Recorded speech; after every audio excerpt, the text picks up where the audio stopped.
retro action for you now. It's the final here for the British Rallycross Championship 5 Nations Trophy, Super Retro, and the BTRDA Classic Series as well. On pole position is Charlie French. We've got Barry Stewart in second, and then we've got Charlie Maroney in third. Ray Morgan and Tony Lynch make up your second row, and Tapscott, Bristow and Hart make up your third row. Here we go then, retro action down towards Talladega. They are off, and they are indeed running. I tell you what, Tapscott's first phase is brilliant. Oh, not so much the second phase. He's had contact there with, by the looks of things, Ray Morgan.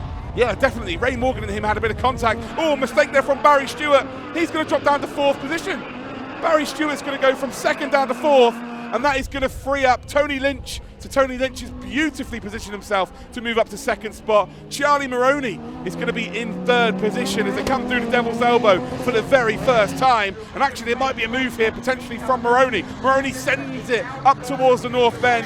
If he's going to get this stuck, he's got to go all the way around the outside. And he's tried now the over and under. Tony Lynch just slightly overextends. And as we come down Hairy Hill, down towards the Paddock Bend, are we about to see a move up the inside? Well, there's contact between the two of them. Oh, Tony Lynch has been sent off the circuit. Oh, he rejoins. Oh, Vincent Bristow cannot avoid it. That's big damage there to Bristow's car.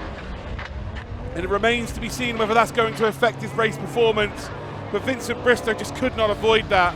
Maroney and Lynch were fighting ferociously through the Paddock Bend. And I'm not sure really anyone's at fault there in particular. Tony Lynch with the momentum of the car drives back on, and Bristow, unfortunately, just tagging the rear. Looks like it was a pretty slow crash, but it's a big impact.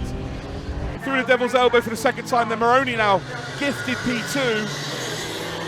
Charlie French is going to make the Tuesday Night Rallycross team very happy indeed as he leads the way. And if anything, the damage to that car hasn't affected the performance of Vincent Bristow at all.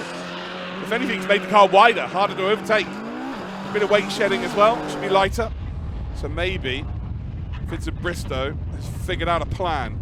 A bit further up the road though, this is Barry Stewart looking to try and get back up into second position. Tapscott trying to get into a top four beyond Vincent Bristow, but Bristow is looking really good. Doesn't look like the performance has been lost at all. Got to be careful though.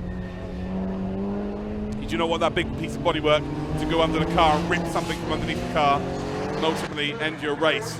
So there is your race leader, Charlie French. Barry Stewart is going to go round the outside, up towards the North Bend, and I think he's got it done. He does. Charlie Maroney maybe not got the car quite underneath him to defend that. And Stewart makes a beautiful move now through the Paddock Bend and across the start-finish line.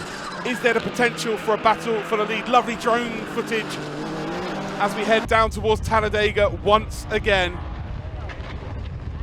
So the lead still Charlie French, Barry Stewart in second, Charlie Maroney in third. The battle for fourth is still happening. Vincent Bristow with the widest BMW in the world right now, still holding on to that top four. And Tapscott, as we see a massive impact there by Charlie Maroney, really forcing the issue over the jump. Will we see Tapscott potentially gain a position at the end of this race? Flames popping out of our race leader's car. You love to see it. Your front three separated by very, very little. Down Hairy Hill for the second to last time. Down through the Paddock Bend we will go. And there is your P2. It is the last lap now. Charlie French just needs to hang on. You can see that Stewart visibly is catching up.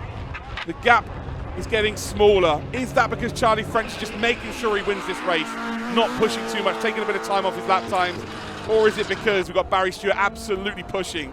Well, he jumps over the jump there as if he's absolutely pushing from second position. But Charlie French has merely got himself 3 corners to negotiate. The North Bend, then the Paddock Bend, and then the chicane over the start-finish line.